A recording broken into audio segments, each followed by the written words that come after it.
God has been faithful sa kanya pong gawain at sa kanya pong mga anak. And so, natutuwa po tayo sapagkat hindi po tayo tinitigilan ng Panginoon na patatagin ang ating pong pananampalataya sa pamamagitan po ng pagbibigay sa atin ng mga katotohanan patungkol po sa assurance o kasiguruhan po sa ating pong kaligtasan. Assurance in our salvation. Sa inyo po bang puso at isipan ngayon, mga kapatid, taglay niyo po bang assurance? Hindi nga. Ayan. Napaka-importante po noon yung assurance of salvation. Sapagkat kung wala pong assurance of salvation, madali po nating i-give up ang Panginoon. Madali lang natin siyang iiwanan kasi wala tayong nakikitang napakalaking pakinabang mula sa Kanya. But if we are really assured sa pananampalataya sa ating pong kaligtasan, mga kapatid, yun po ang nagpapatibay, nagpapatatag na ating pananampalataya na manindigan, anuman po yung ating kinakaharap. So nawa po habang tayo po ay nag-praise and worship, hindi lang tayo nagsasama-sama kasi malamig yung church, magandang kantahan, magandang music natin. Hindi lang tayo nagsasama-sama dahil nakasanayan natin, gusto natin ang isa't isa, mahal natin ang isa't isa, parang doon lang nakapokus ang lahat ng ito. Naway, nasa ating puso at isipan na nagsasama-sama tayo na naiintindihan talaga natin kung ano po yung ating pinupuntahan sa church at kung gaano ka-importante na ang ating focus, ang ating talagang pinipidestal ay yung ating pakikipagrelasyon sa Panginoon. Kasi napakahirap po ng buhay sa totoo lang.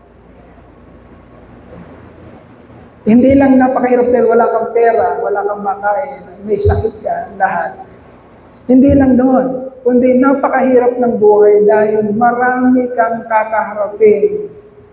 Hindi lang struggles, hindi lang problema, kundi temptation. Maraming laban po ang buhay. Napakarami.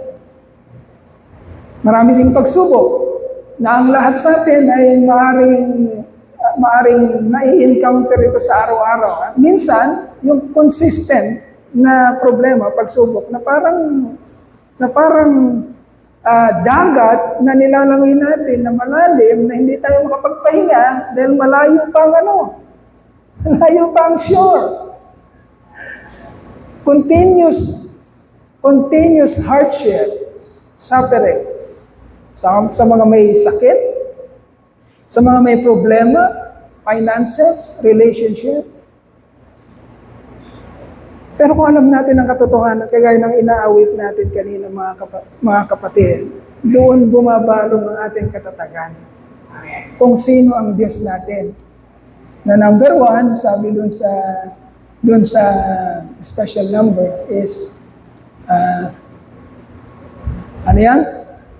He is faithful then ba? Bago pa kasi yung ano na yan. He is faithful. Yan. Sabi po doon, 3 point yun eh. Faithful he has been. Faithful siya noon. Naranasan natin ang faithfulness niya noon. Faithful he will be.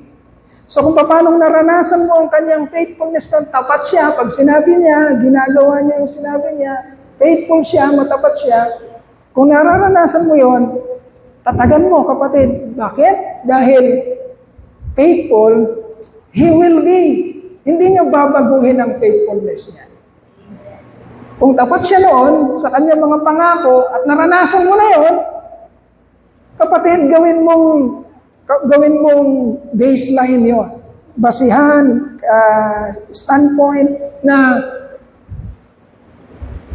patuloy kang magtitiwala at maniniwala sa Kanya. Dahil naging tapat siya noon at magiging tapat siya hanggang sa dulo. Faithful he has been, faithful he will be. And then, number 2, gracious he has been, gracious He will be. Ano ibig sabihin? Oh? Kapatid, sabi ng binabasa natin, yung ating teksto sa Romans chapter 8. If God already gave you the very best, which is Jesus Christ, graciously, how much more the lesser things of this world, He will also give it to you sa paanong paraan? Graciously.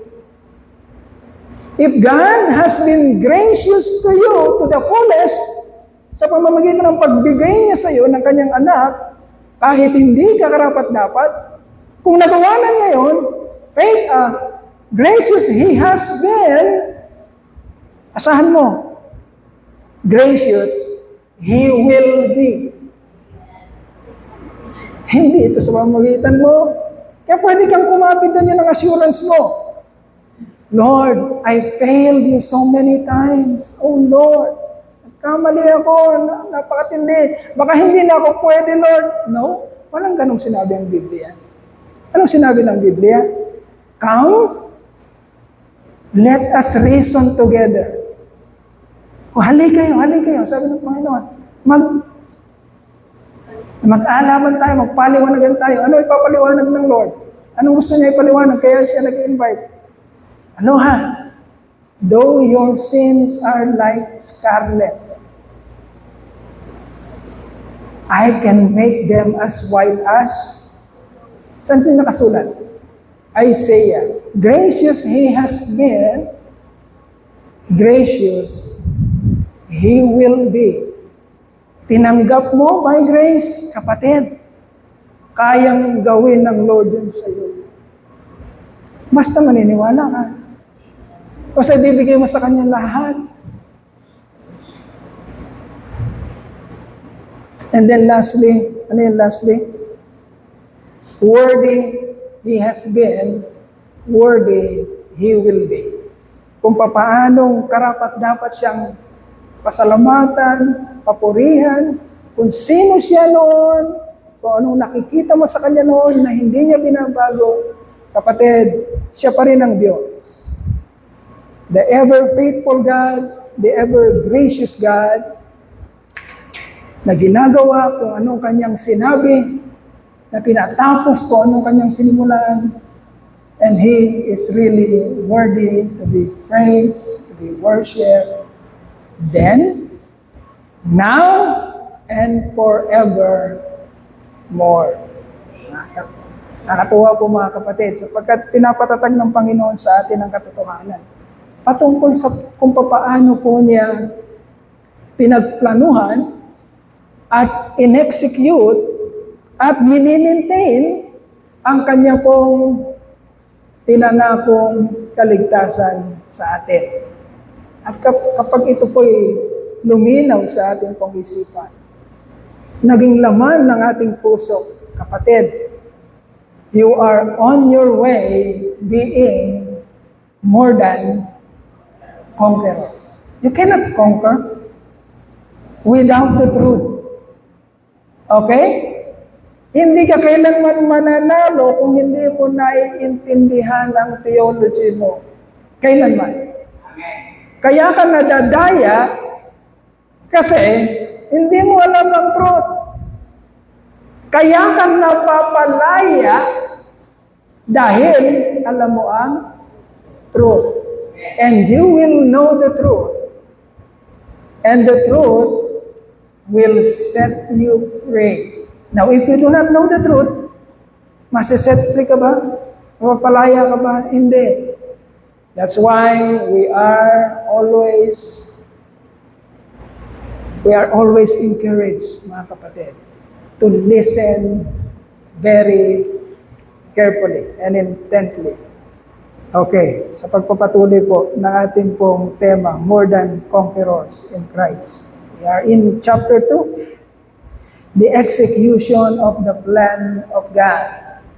God has planned, and now He is executing what He has planned. It may sound ridiculous to some of you. Magtatapatan tayo. Doon sa mga hindi pa lubusang nag nagdadaig doon sa katotohanan, doon sa mga tinatamad alamin ng katotohanan, doon sa mga tinatamad magbasa ng Biblia, it may sound ridiculous to you. Kung paano ang kaligtasan mo ay tapos na, hindi pa man ginagawa ang sanlibutan, they sound ridiculous. Because humans are, sanay tayo na, reactive. Ano yung reactive? Kapag nangyari na, doon pa lang tayo hahakbang. Ay ganun tayo kasi hindi tayo omniscient, hindi tayo sovereign, hindi tayo transcendent. Hindi tayo omnipresent, kagaya ng ating Panginoon. Kaya tayo, napaka-reactive natin. Kung ano yung nangyari, tsaka pa lang tayo, oops! Tsaka pa lang tayo magre-react. Nangyari na, tsaka pa lang natin gagawin yung mga bagay na dapat natin gawin. Pero, nangyari na. Okay? Sometimes we are preventive. Nag-anticipate tayo, kagaya ng pagpaplano natin sa future. Sometimes we are preventive. Ang problema lang natin, kadalasan ng plano natin, kadalasan ng mga naiisip natin, hindi naman yun ang nangyayari. Yung mga pinagpaplanuhan natin, hindi naman yun ang nangyayari. Hindi naman yun nagka-come to pass. We may be preventive, but hindi natin hawak ang mangyayari sa future. Kadalasan, nagpe-fail tayo even though we are anticipating the future. But God, tandaan natin, para mawala yung naisip natin, ganun ba yun? Kasi nga sanay tayong reactive tayo. Ganun ba yun? Hindi pa man nagkakasala? Wala pa man, hindi pa man naiintindihan ang kasalanan dahil wala pang sandaigdigan? Ganun ba yun? Wala pang kasalanan, may magliligtas na. Nandun na yung magliligtas, yung Redeemer. Wala namang kasalanan pang pinag-uusapan. Sounds ridiculous. But God is not like us. Amen? Hindi siya kagaya natin. Hindi siya reactive. God is predictive. Not just predictive, but He is sovereign. Pag sinabi yung sovereign, full control. Ay, ito siya. Walang nandun sa ibabaw niya, siya lang nasa ibabaw at kontrolado niya lahat. Kilalanin natin ang ating Diyos. Kasi binibigay natin sa Kanya ang ating pag-asa ang ating tiwala, ang ating paniniwala. Binibigay natin, sinasalalay natin lahat sa Kanya. So kilalanin natin siya, mapagkakatiwalaan ba talaga siya? He is not like us. He is a sovereign God who is in control of everything. Kaya talagang faithful siya noon, faithful siya forevermore. Gracious siya noon, hindi niya babaguhin. Gracious siya forevermore. Karapat-dapat siya noon, karapat-dapat siya forevermore. God is sovereign. He called things or proclaimed things that will come to pass.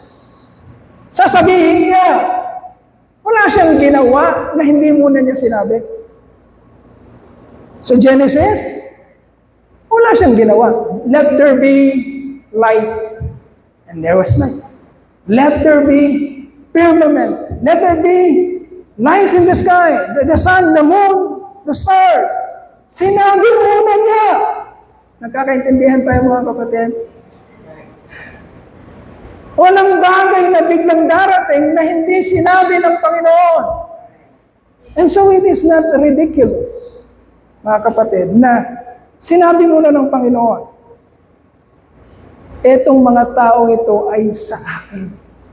Wala ka pa man, Lord. Let there be man. At na-create niya ang man. Nauna yung salita ng Diyos. Nauna yung kanyang plano.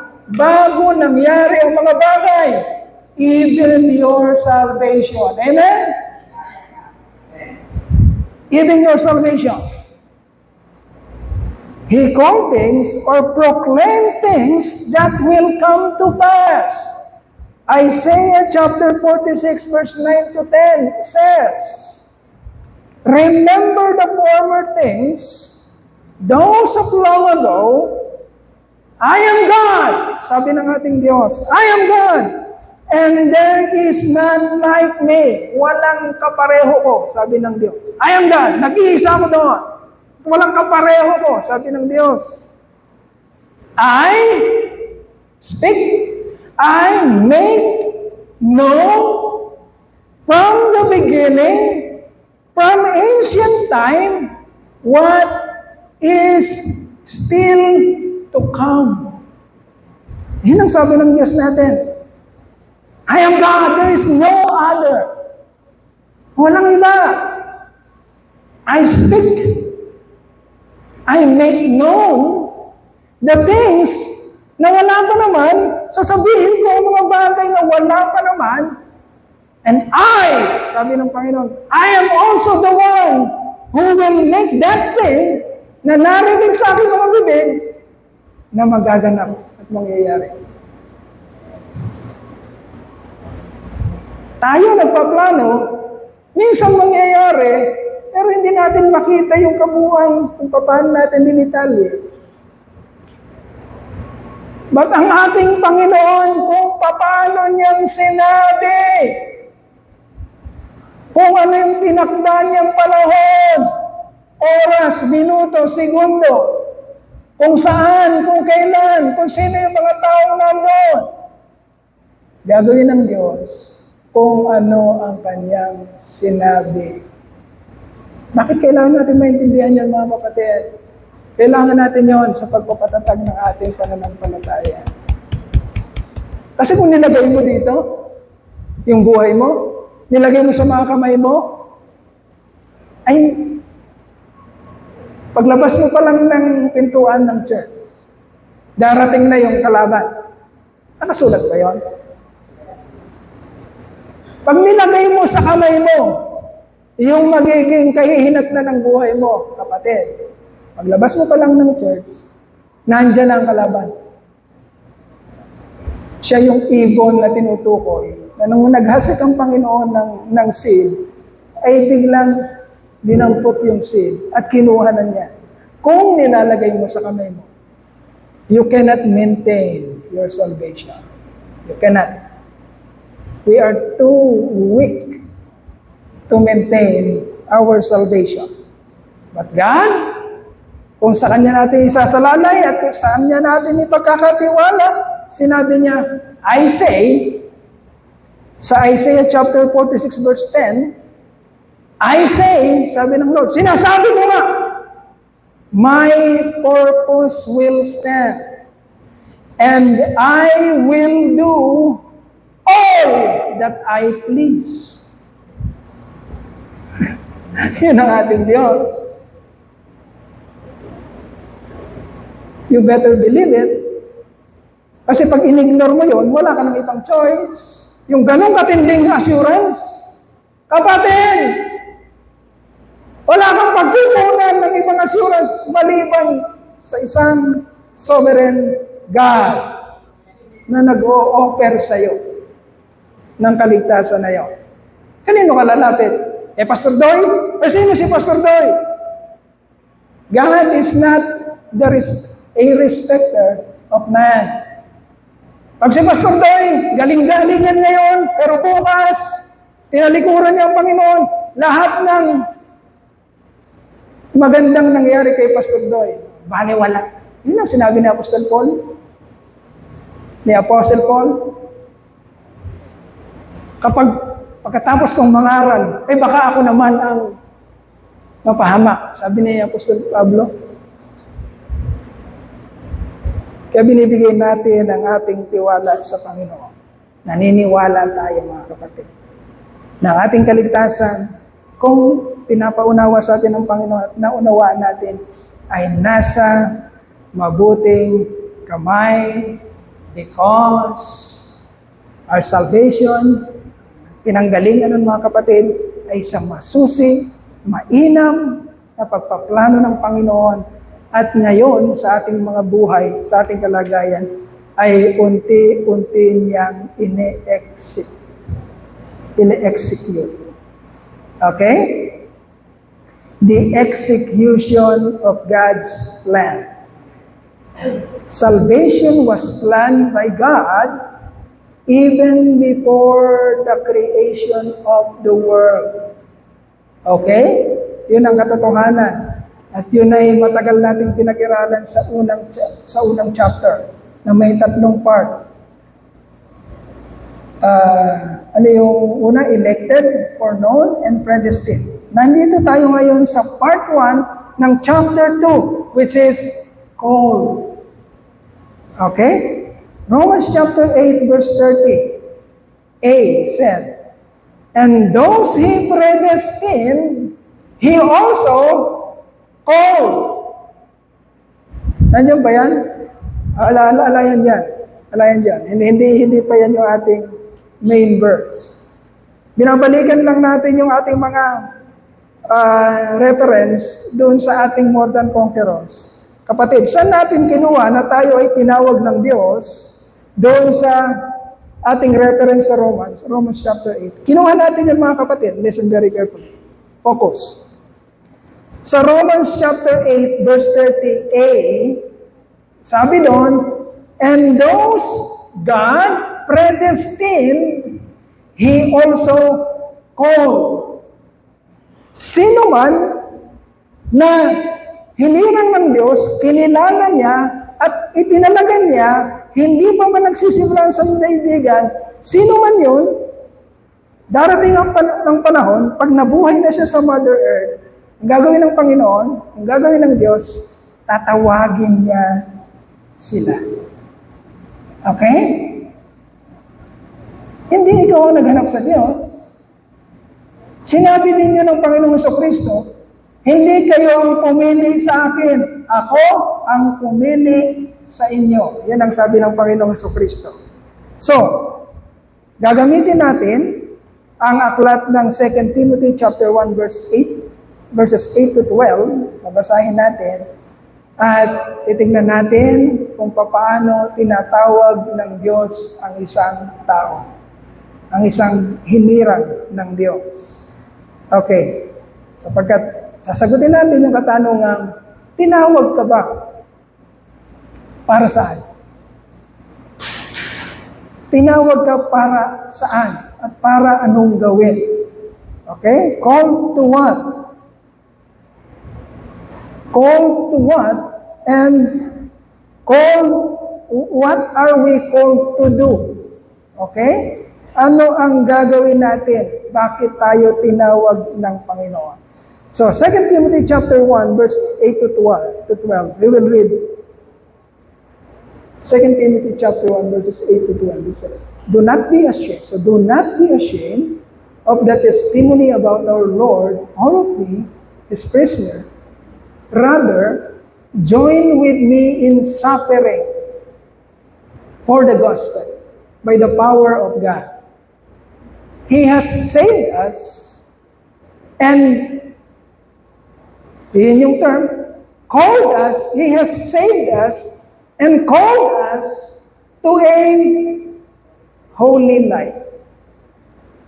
Not because of anything we have done, but because of His own purpose and grace. Yun ang binasa natin kanina sa Isaiah. I say, sabi ng Lord sa Isaiah, my purpose will stand, and I will do all that I please, sabi ng Panginoon.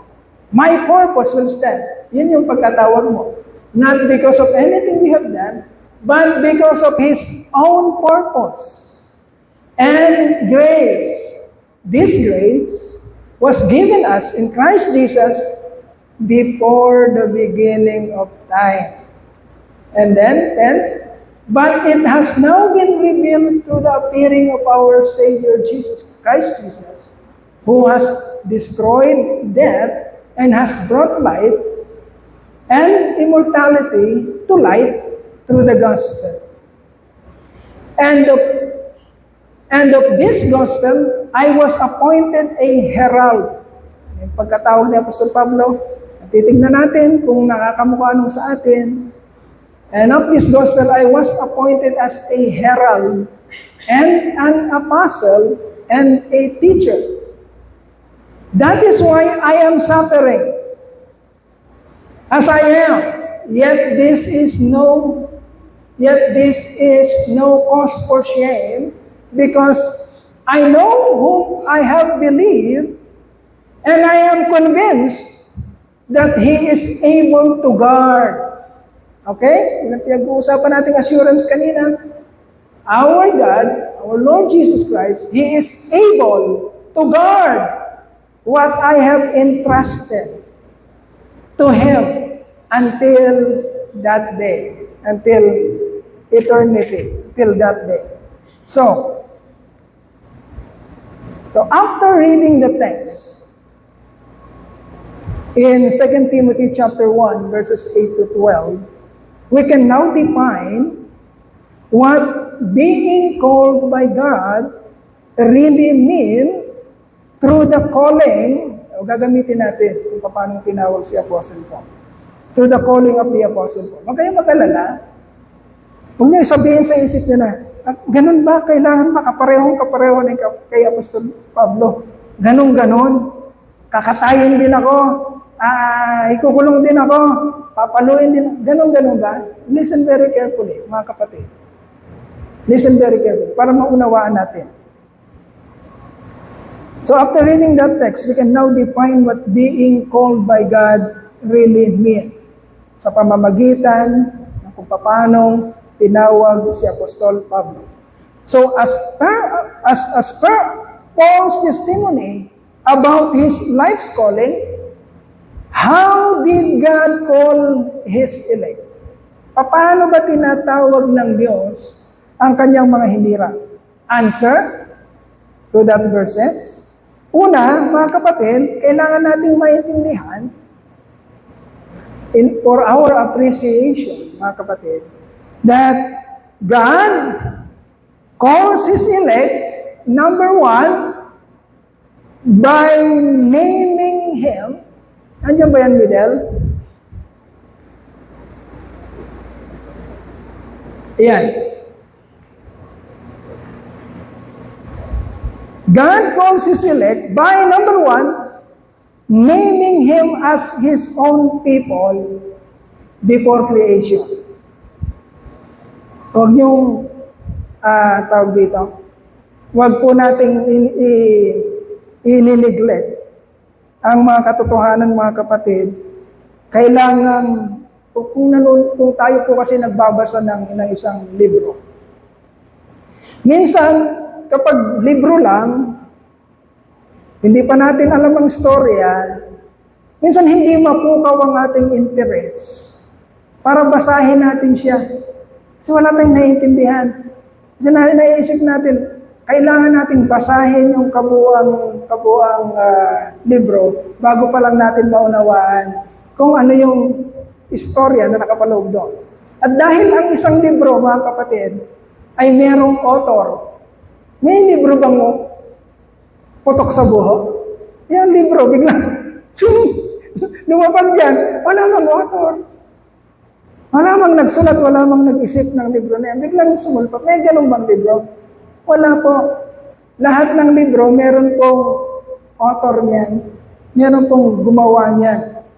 Okay? Kaya kung mahilig kayo sa may mga mahilig dito sa mga tawag doon, pocketbook ba yan? Pocketbook ng mga pag-ibig, ganyan, mga love life, ganyan.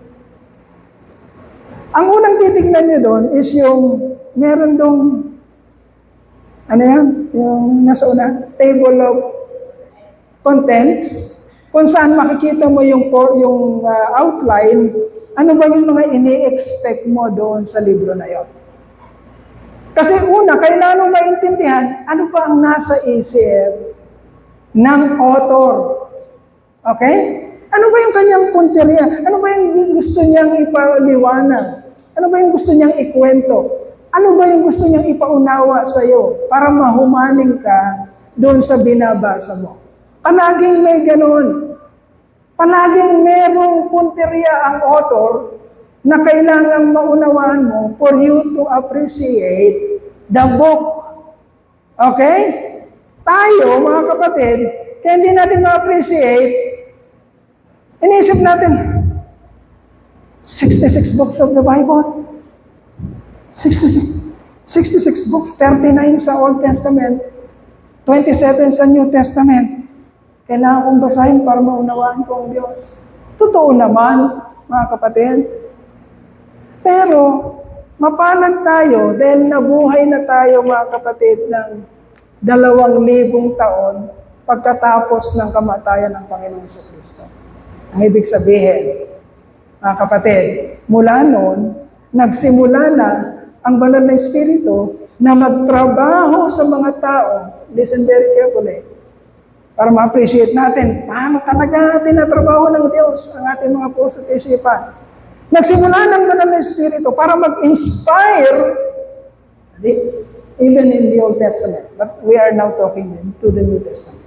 Sa buhay ni Jesus Christ. Nagsimula ng banal na Espiritu para mag-inspire ng mga tao para unti-unting ipaunawa sa atin. Ano ba ang punteriya ng banal na kasulatan, ng Holy Scripture? Tandaan natin, mga kapatid, ang banal na kasulatan, lagi natin sinasabi, hindi ito naglalaman ng lahat o kabuuang knowledge patungkol sa Diyos. Hindi magkakasya ang pagkaunawa kung sino ang Diyos sa pamamagitan lang ng Biblia. Makikilala natin siya. How gracious He is, how faithful He is, how, ano yan yung huli? How worthy He is, makikilala natin. Pero hindi natin siya lubusang madadakot sa ating isipan sa pamamagitan lang ng isang libro. Tandaan natin. Hindi tayo magiging kaparehas ng isip ng Diyos. Pag na-figure out mo yung kabuuan ng pagka-Diyos ng Diyos, ibig sabihin, Diyos ka rin. Kasi naintindihan mo siya, yung kabuuan niya, lahat ng motibo niya at lahat-lahat naintindihan mo. Ibig sabihin, yung utak mo, kasing kapareho, kasing laki din ng utak ng Diyos na hindi mangyayari. Okay, nagpakilala ang Diyos. Pero hindi ang kabuuan niya. Ano ngayon ang Biblia? Ano ang Biblia? Ang author nito ay ang Diyos. Ano ngayon ang Biblia? Ang Biblia ang naglalaman, mga kapatid, ng plano ng Diyos patungkol sa kaligtasan. Ang Biblia ang naglalaman, papaano makakabalik ang mga taong hinirang ng Diyos pabalik sa kanyang kaluwalhatian. Yun ang Biblia. Kaya huwag mong sabihin na nabasa mo ang Biblia, ay na-figure out mo kung sino ang Diyos. Hindi. Ang pwedeng mangyari sa iyo, matututunan mo ang plano ng Diyos na kaligtasan. Sapagkat nilabas niya lahat sa Biblia. Kung paano niya ililigtas ang kanyang mga hinirang sa kasalanan at sa kapahamakan. So nakita natin ang motibo. Ang motibo ng Holy Scriptures, mga kapatid, ay ipaunawa sa atin. Kung paano niya pinagplanuhan at kung paano niya ini-execute para maintindihan natin at ma-appreciate natin ang kanyang dakilang grasya para sa kaligtasan. Okay? And so, pag nagbabasa ka, having that in your mind, na ang Biblia ay isang malaking pagpapaliwanag ng Diyos para matuntun mo siya at ang kaligtasang ino-offer niya sa iyo. Kapag nandun na yon, yung outline na yon, mga kapatid, unti-unti ka magkakaroon ng interest sa Biblia. Unti-unti mong makikita, ano ba ang Old Testament? Ano ba ang mga prophets? Ito ay konektado sa gagawin ng Diyos. Kapag dumating ng Panginoon sa Kristo, konektado din sa kanyang mga inihula na gagawin niya for all eternity sa kanyang mga hinirang. Okay? So, doon mapupukaw ang iyong desire o interest na subaybayan ang serye. Kapag hindi kasi naiintindihan yun, mga kapatid, para kang hindi mo maunawaan. Bakit may mga aklat ng mga awit? Bakit may mga aklat ng mga kawikaan? Ano bang connection nun sa aklat ng mga propeta at sa aklat ng New Testament? Matthew, Mark, Luke, John. Anong mga connection nila? Ang connection ng mga kapatid ay nakasentro doon sa plano ng kaligtasan ng Diyos para sa kanyang mga hinirang na gaganapin niya at tutuparin niya sa buhay ng kanyang anak, ang ating Panginoon at tagapagligtas na si Jesucristo. Okay? So, paano tinatawag ng Diyos ang kanyang mga hinirang? Una, mga kapatid, God calls His elect by number 1, naming them as His own people before the creation of the world. Okay? Established na kaagad. Tandaan mo, kapatid, naka-establish kaagad ang kaligtasan mo. Wala kang kaalam-alam yun. Ridiculous to sa iba. Kasi maraming naniniwala na ang kaligtasan ay choice nila. Okay? Maraming naniniwala na ang kaligtasan ay tumingin ng Diyos sa kung anong gusto kong mangyari. Kaya iginalang ng Diyos ang gusto ko. Kaya nung nakita niya, natatanggapin ko siya, hinirang niya ako. Walang mga verse na nakasulat na gano'n ang ginawa ng Diyos. Pag-aaralan natin yon sa Thursday Theology class natin.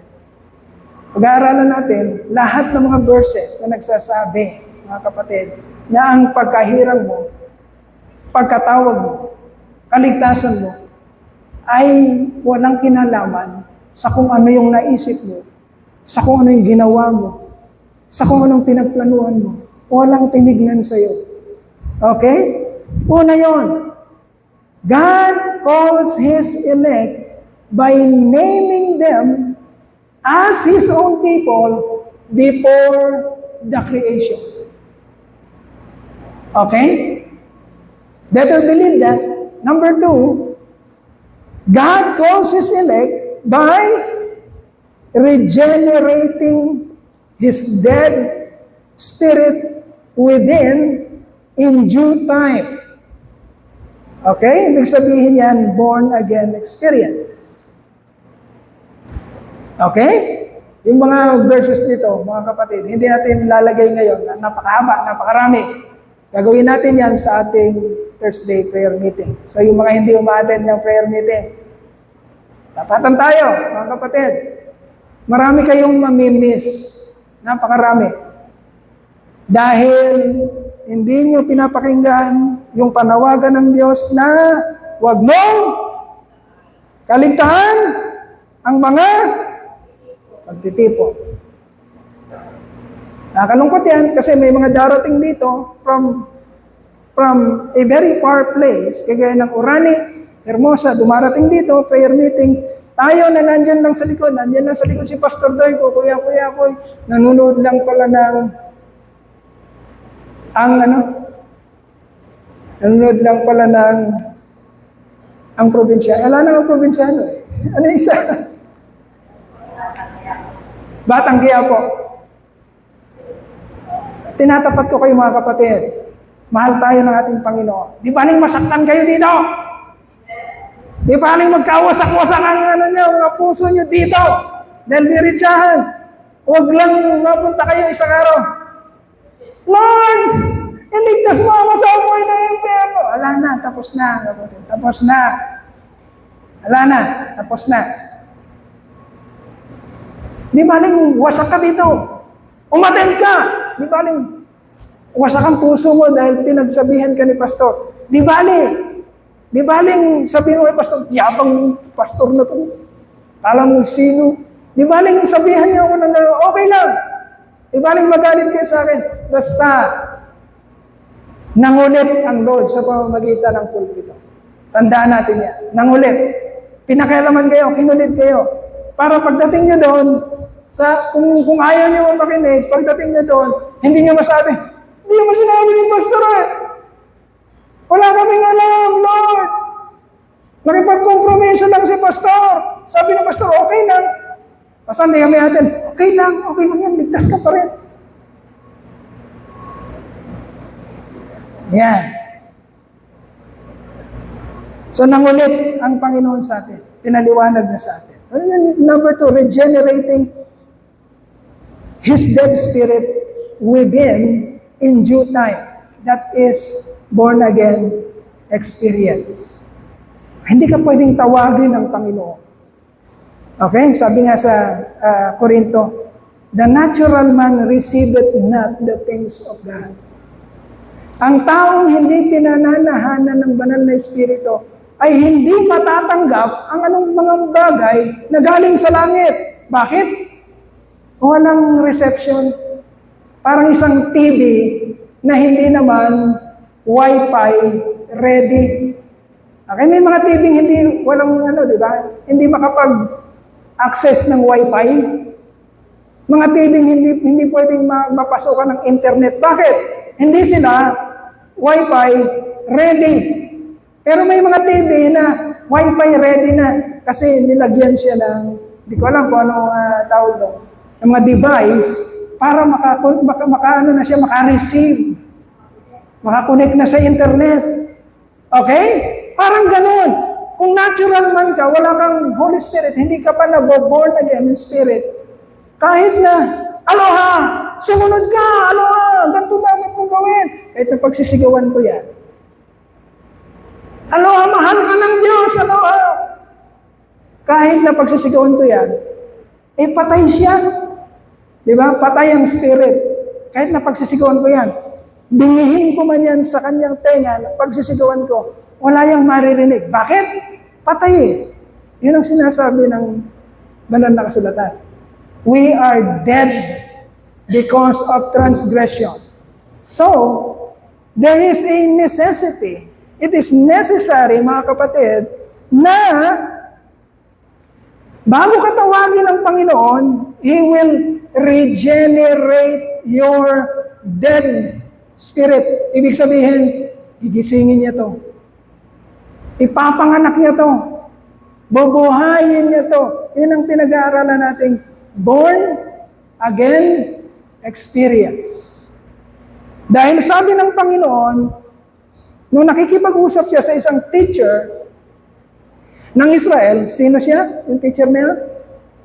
Nicodemus, sa John chapter 3. Okay? Sabi ni Jesus Christ, guro ka pa naman. Tagapagturo ka pa naman. Hindi mo naiintindihan ang mga bagay na tinuturo mo. Okay? Sabi ng Panginoon, maliban na ang isang tao ay ipanganak na muli, hindi siya makakapasok sa kaharian ng Diyos. Unless a man is born again, he cannot enter. Or in other translation, unless a man is born again, he cannot see. Bakit di niya makikita? Patay eh. Nakakakita bang patay? Kumuha ka ng patalim sa morgue. Ganunin mo sa mata, nakadilat pa yung patay. Hindi man kukurap yun. Bakit? Hindi niya nakikita. Unless a man is born again, he cannot see. And he cannot enter. Wala siyang mauunawaan. Kaya necessary na gawin ng Diyos, hindi ikaw, kundi ng Diyos. It is necessary na gawin ng Diyos na ipanganak kang muli sa Espiritu. Yun ang sinabi niya sa John 1:13. Born not of human descent, nor of human's decision, nor of husband's will, but born of God. Pinanganak ng Diyos. Hindi mo pinapanganak ang sarili mo, aloha. Hindi mo kailanman pinanganak ang sarili mo. Wala kang kaalam-alam kung kailan ka pinanganak. Sinabi lang yun ng magulang mo sa'yo kung kailan. So it is necessary for you to be born again. And that being born again, mga kapatid, ay hindi mo trabaho. Trabaho ito ng Diyos. Desisyon niya para sa'yo because He named you before the creation as His own people.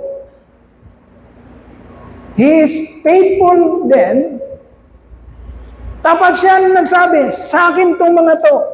Sa akin to. Kaya pagkabuhay mo, sa kapanahunan natin ngayon, yung sinabi ng Diyos noon pa man na sa akin ito, gagawin ng Diyos kung anong pinangako niya sa kanila. Magiging sa Kanya nga sila yung mga hinirang. Bakit?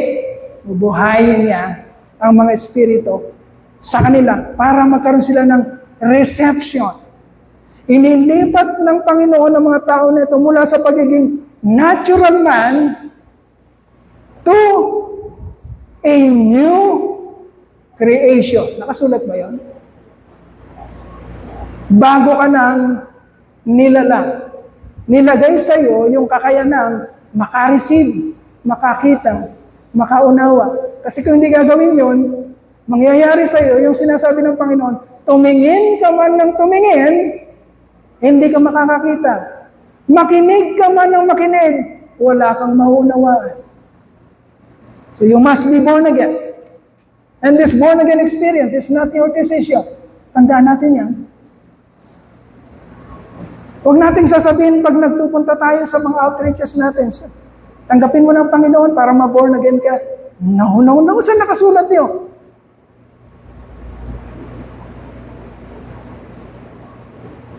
Pastor, tatanggapin ba talaga ang Panginoon? Of course! Tatanggapin natin ang Panginoon bilang Panginoon at tagapagligtas. At ginagawa natin yun sa araw-araw. Hindi mo lang siya tinatanggap bilang tagapagligtas. Tinatanggap mo siya bilang Panginoon. Ang problema sa atin, kapag kulang tayo ng theology, gusto lang natin yung tatanggapin kita bilang tagapagligtas. Pero hindi kita tatanggapin bilang Panginoon. Gaya ngayon, Happy Mother's Day. Gaya ngayon, Mother's Day. Kukunti ba tayo o marami tayo ngayon? Huwag naman maging kaisipan natin, it's my day, Mother's Day. Susunod, it's my day, Father's Day. Susunod, it's my day, my birthday. So, uunahin natin ang ating sarili. Iiwanan natin ang ating Panginoon. Na may panahon para sa atin. Merong panahon para sa Panginoon. Amen? Tandaan natin, we will be celebrated in heaven if we are celebrating Him first in our life, here in this planet. Okay? Ang sino mang ikahiya ako sa lupa, ay ikakahiya ako sa... Sinabi ba yun? Sinabi yun. Ang sino mang sinunod ako sa lupa, tatanggapin ko sa langit. Okay? Yun ang sinabi. Ang sino lang nakakagawa nun? Yung mga born again. Yung mga new creation. Hindi ito trabaho ng tao, trabaho ito ng Diyos. Now, number 3. After your spirit has been born anew, nandiyan na yung spirit, buhay na, anong susunod? Kapatid, God calls His elect by, number 3, inviting him to live in His kingdom through the gospel. Okay? We do not know when was the exact time, at walang makakalam sa atin noon, kung kailan tayo talaga na-regenerate o na-born again ang ating spirit. Hindi natin talaga malalaman yan. Hindi natin malalaman eksakto. Minsan kasi meron tayong may mga banat tayo na, kagaya ko, noong una. Na-save ako. March 5, 1995. Yun ang tinatanggap kong date. Kasi yun ang time na may nag-witness sa akin. Nag-witness. Ang nakakatawa yung nag-witness sa akin, wala na sa pananampalataya. I'm so sorry. Pero ganun di ba? Yung nag-witness sa akin, wala na sa pananampalataya ngayon. Ayun, nagpalaboy-laboy na at kung ano-ano yung kasalanan ng pinagagawa ngayon. Nakakalungkot. Yun ang nag-witness sa akin. At yung time na sinabi ko, I accepted Jesus Christ as my Lord and Savior, it is March 5, 1995. But after that incident, nandun pa rin yung patuloy na desire o urge. Every time na merong mag-i-speak, every time na tatanggapin mo ba ang Panginoon, hindi ng Panginoon tagapagligtas, every time, I feel that urge na, Lord, tinatanggap kita. Yan ang katotohanan. Tuwing merong magsasabi na lang na, tatanggapin mo ba si Yeso Cristo bilang Panginoon tagapagligtas? Kahit na tinanggap ko na siya, taon na ang nakakaraan, lagi kong, Lord, pwede po bang isang pagtanggap, Lord? Kasi naitatak sa isipan namin na, pag tinanggap mo na, yun na yun. Save na.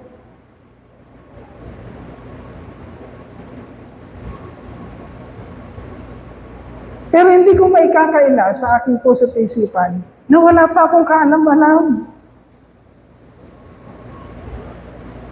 Na madami pa akong dapat maintindihan at malaman. Ang problema, kapag hindi ka nagpatuloy sa pakikinig at pagkaalam ng katotohanan, marami tayong makikita sa labas. Maybe kasabayan natin na tumanggap, na-baptize, and then, 3 na asawa ngayon. I'm telling you the truth. Pero tumanggap sila at na-baptize. Anong ibig sabihin, mga kapatid? Anong ibig sabihin? Hindi naiintindihan. Kagaya ko muna. Hindi ko lubusang naiintindihan. Kaya naman, pinapakialaman tayo ng Lord at kinukulit sa araw-araw.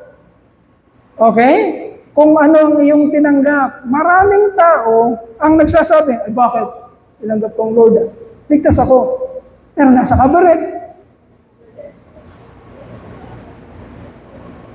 Nasa sabungan. Nasa babae niya. Nasa lalaki niya. Sumisiping sa hindi niya asawa. Nanonood ng ball. Ano ibig sabihin nun, mga kapatid? At marami yun. Napakarami nun. Kahit pastor, isang araw, magugulat tayo.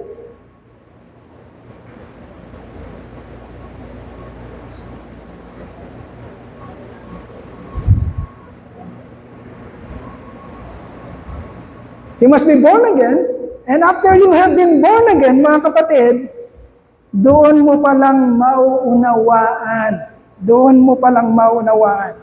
God will invite you to live in His kingdom through the gospel. Okay? Kaya sinabi ni Jesus Christ, Nicodemo, isang teacher, sabi ni Jesus Christ, Nicodemo, malibang ipanganak ka muli, hindi ka makakapasok sa kaharian. Okay? Ibig sabihin, mga kapatid, yung pagpasok mo sa kaharian, meron munang unang mangyayari. Ano yun? Born again experience. Unless a man is born again, he cannot enter. But when ma-born again ka na, nakakarinig ka na, maiintindihan mo na yung gospel, you are invited now to enter and to live in the kingdom of God. Sana naiintindihan natin mga kapatid. Sa process na yon, mga kapatid, wala kang may pagmamalaki. Okay, hindi ikaw ang nagpanganak sa sarili mo, binigyan ka ng enablement. Binigyan ka ng kakayanan sa pamamagitan ng spirit na nasa iyo para marinig mo, makita mo, maintindihan mo. Therefore, pwede na kayo ngayong umasok sa kaharian ng Diyos. You will be invited to live in the kingdom sa pamamagitan ng pakikinig mo sa gospel. Are you hearing the true gospel? Are you hearing the true gospel? Pag naririnig mo, yun ang mga katotohanan, mga kapatid, na ikaw ay iniimbitahan na makapasok at mamuhay sa kaharian ng Diyos. Number 4, God calls His elect by, number 4, enabling him to accept his new identity in Christ. Magkakaintindihan tayo mga kapatid. You are now a new creation. Anong sabi? The old things has passed, the new thing has come. Bago ka na ngayon. Binago ka. O marami kasing makikita tayo.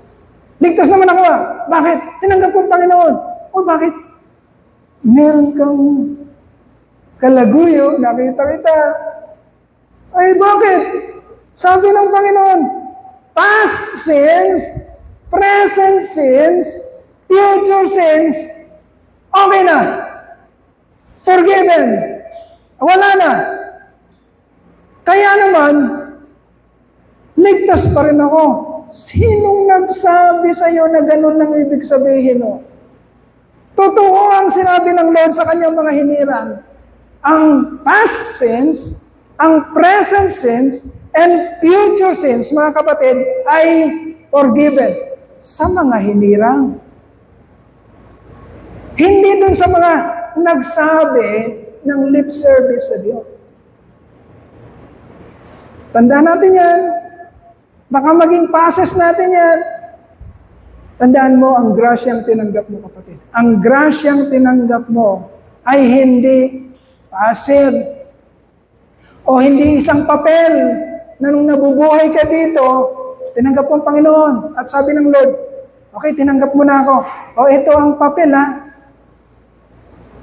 Yan ang grace. Pag namatay ka, dalhin mo yung papel na yan sa pintuan ng langit. Pag nasa pintuan ka na, may nagtanong sa'yo, oh, bakit ka papasok dito? Grace! Bigay sa akin ni Lord, grace!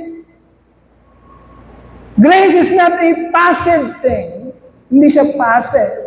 Hindi siya papel na walang buhay. Grace is power! Kapangyarihan ng grasya. Babaguhin ka nito, kapatid. Pag tinanggap mo ang grasya ng Diyos, babaguhin ka. Ang problema, sinabi mo tinanggap mo ang grasya, nagpastor ka pa, ay pastor na. Aba, sumikat. Aba, nagkaroon ng kapangyarihan. Aba, dati, isa lang hanggang 10. Bandang uli, ang daming kalaguyo.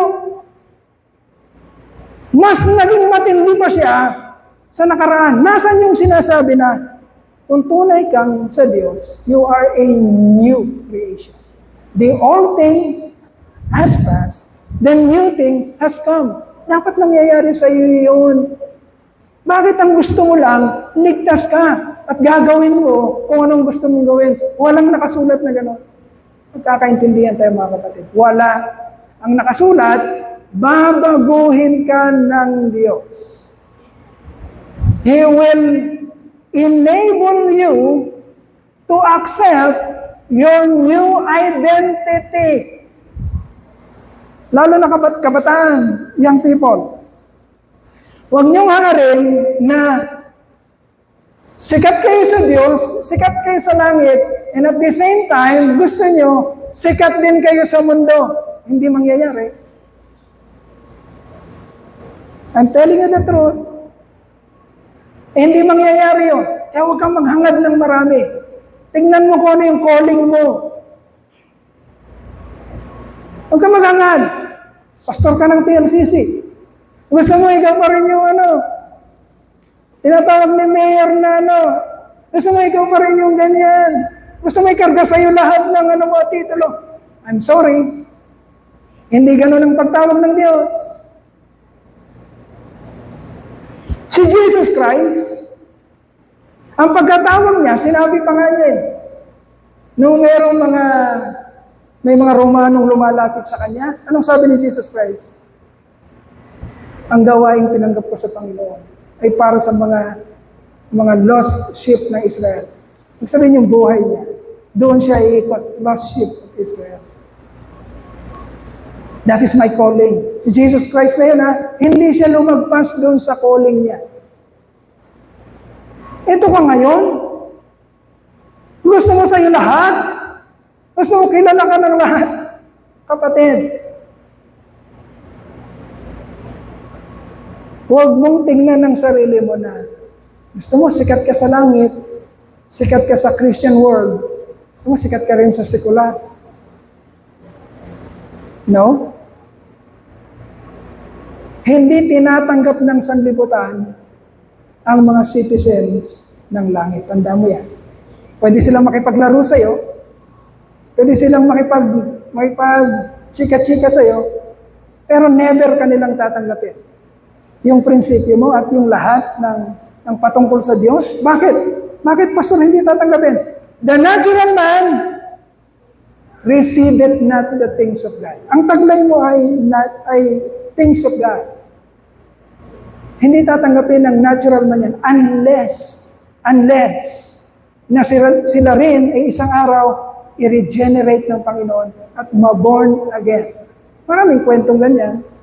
Marami kaming kwentuhan ganyan ni Pastor Jonathan, ng mga pinhinsan niya. Isang araw, ayaw nila. Isang araw, oo nga, pinsan. Oo nga, nararanasan ko ngayon. Nung nakaraan, ayaw. Nire-reject, natural man pa kasi. Pero nung na-born again, gustong-gusto na nilang mag-fellowship. Kasi nagkakaintindihan na. Pareho silang may spirit. Okay? God calls you by enabling you to accept your new identity in Christ. Young people, mamimili lang kayo.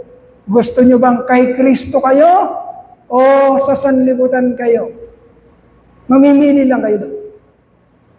Hindi kayo magiging accepted sa dalawa. No? Nakakatakot din yun pag nakikita ng Lord na gusto mo, accept ka ng langit, gusto mo rin, accept ka ng sanlibutan. Nakakatakot sa Lord. Ano sabi ng Lord sa mga ganung tao? Sa Revelation? Kapag ikaw ay malahininga, anong gagawin ng Lord sa malahininga? Sinabi ba ng Lord na isusuka ka? Sinabi niya. Young people, mamimili ka lang. Anong gusto mong identity? Kingdom citizen? O gusto mong makipagrakrakan sa mundo? Sa ilalim ng puting ilaw. O gusto mo ganon? Mamimili ka. Saan mo gusto? Sa langit o sa impyerno? Young people, Please, tapatan tayo. Di baling magalit, pastor na may. Di baling magalit kayo sa akin. It's okay. Basta pagharap ko sa Panginoon, di baling pagsasampalin niyo ako ng ano dito, basta pagharap ko sa Panginoon. Alam kong sinabi ko sa inyo ang katotohanan. Okay?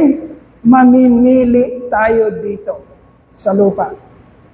Identity ba natin sa sanlibutan or identity natin sa langit? Okay, number 5, God calls His elect by teaching and inspiring him to pursue the life of righteousness and holiness. Okay? Tinawag ka ng Diyos, kapatid, para maging kamukha ni Jesus Christ. Hindi ka tinawag ng Diyos para maging ano tawag nila? Maging Apollo Kibuloy. Asan si JR? Wala si JR ngayon. Hindi ka tinawag para maging Apollo Kibuloy. Tinawag ka ng Diyos para maging kamukha ni Jesus Christ. Sino si Jesus Christ? Bagamat siya'y Diyos. Bagamat siya'y may-ari ng lahat ng bagay, pinakamayaman. Bagamat siya'y pinaka-famous. Bagamat siya'y pinakamakapangyarihan. Anong ginawa ng Panginoon? Hinubad niya ang kanyang pagka-Diyos. At namuhay na kasama ni Sister Aloha.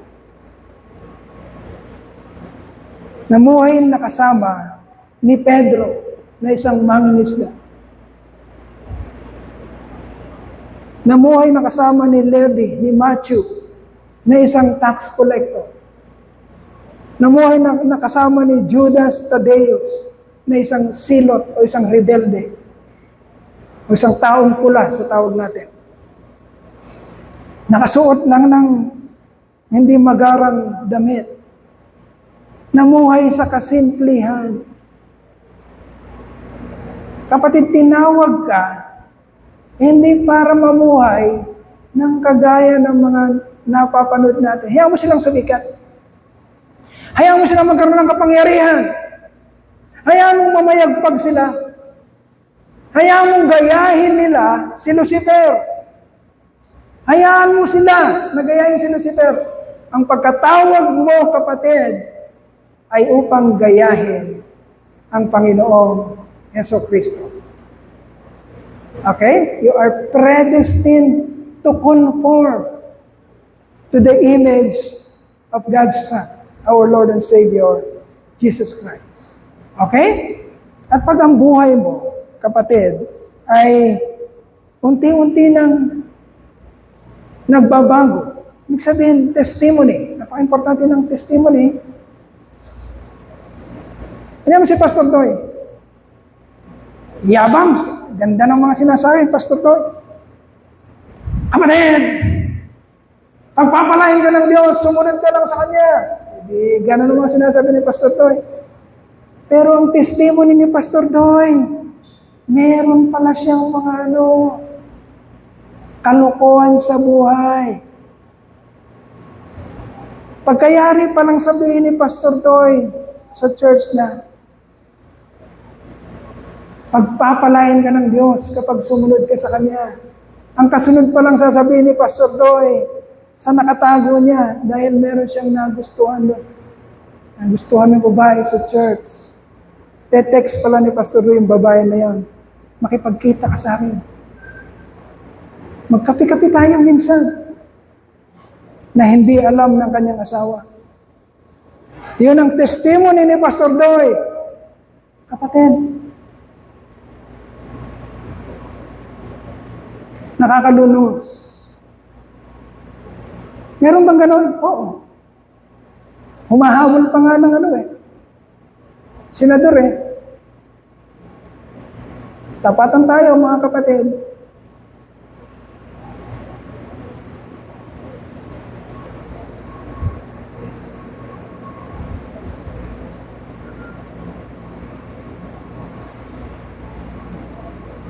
After God has enabled you to accept your identity in Christ, tuturuan ka niya na maging o hangarin o ipurso. Tandaan niyo ito mga young people, lalo na kayo.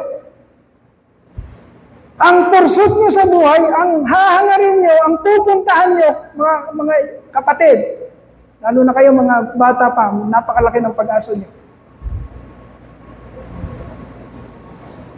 You will be taught by God and He will inspire you to pursue the life of righteousness and holiness. Para magkaroon kayo ng isang patotoo na hindi may pagkakaila. Na pag nagsalita kayo, matapat ang Diyos. Makikita talaga ng bandang people sa buhay mo, matapat talaga ang Diyos.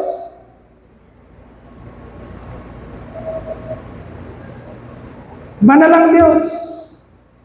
Makikita talaga nila sa iyo na ang buhay mo ay nagpupursu ng kabanalan at ng katuwiran. Ang isang tinawag ng Diyos, kapatid, ay tuturuan ng Diyos at i-inspire niya para puntiryahin ang isang buhay na makatuwiran at banal, kagaya ng Panginoong Jesucristo. And then, pag ganun ka na, yun yung number 6 mangyayari sa iyo. Number 6 is, pag ang patotoo mo ay inaayos na ng Diyos, nagkakaroon ka ng karapatan ng mga qualification na ikaw ay gagamitin ng Diyos. God will employ you in the ministry by proclaiming the gospel. Sapagkat ang bit mo, mga kapatid, ay kapangyarihan ng Panginoon para sa kaligtasan. Pag sinabi mo sa tao, kaya kang baguhin ng Diyos. Pag sinabi mo sa tao yon, kailangan, ikaw na nagsasabi na kayang magbago ng Diyos ng buhay, kailangan, nandun yung patotoo mo. Kaya kang ilipat ng Diyos sa kahalayan, patungo sa kabanalan. Ngayon, ikaw na nagsasalita. Kaya kang baguhin ng Diyos mula sa kahalayan, patungo sa buhay na kabanalan. Eh, mahalay ka. Paano magkakaroon ka ng karapatan na magsalita ng ganung mga bagay?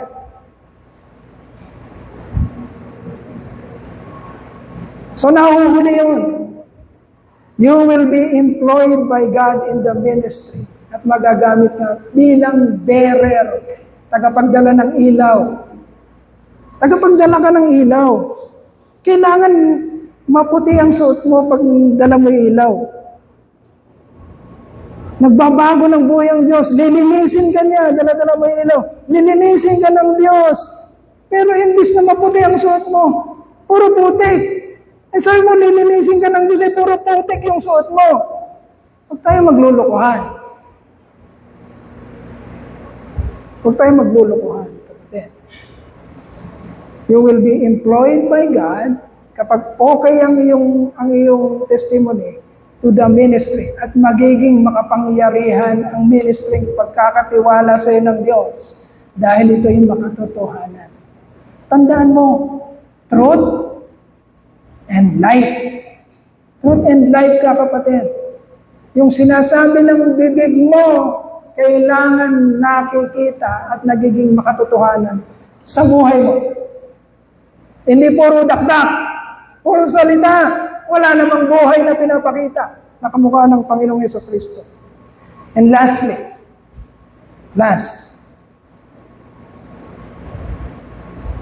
God calls you, His elect, by joining you in partaking the sufferings of Christ for the gospel. Okay, kapatid, hindi madaling hindi madaling sabihin ang katotohanan. Kahit sa church, hindi madaling sabihin ang katotohanan. Maraming babanggain to. Maraming maiinis. Maraming magagalit kasi sinasabi mo yung katotohanan.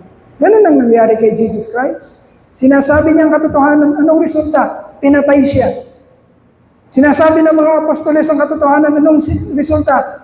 Pinagbabato sila, nilagari sila, tinanggalan ng ulo, pinako sila sa krus ng pabaligtad. Sa panahon natin, maaaring walang ganon. Maaaring hindi na tayo ipapako sa krus. Kung hindi tayo mapupunta sa mga malalayang lugar na walang Kristo. Maaaring sa atin ngayon, sa Orion, maaaring hindi na. Wala nang ganon. Pero makakaranas ka ng persecution. Makakaranas ka ng matitinding salita patungkol sa iyong profesyon na ikaw ay kay Kristo. Patungkol sa mga pagbabalita mo ng mabuting balita, ang gospel. Mararanasan mo yan. Kailangan mong maintindihan at maranasan yun. Para hindi mo ikahiya.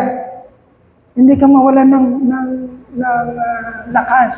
Para kahit na hindi ito nagugustuhan ng mga nakakarinig, ay titigil ka sapagkat ang gusto mo, maganda ka sa itsura nila. Ayaw mong masisira ang image mo. No. Tuturuan ka ng Diyos at isasama ka niya sa parada ng tagumpay by joining you in partaking also the sufferings of Jesus Christ and the apostles and the faithful believers that follows them na nauna sa atin. Okay? So, di natin matatalakay next question. Next message, next Sunday. So, doon tayo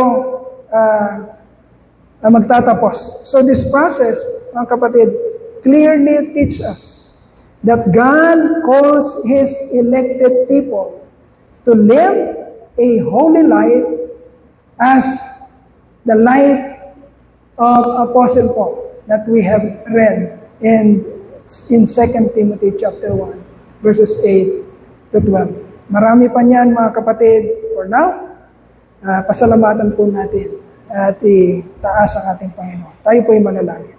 Hallelujah, hallelujah, hallelujah.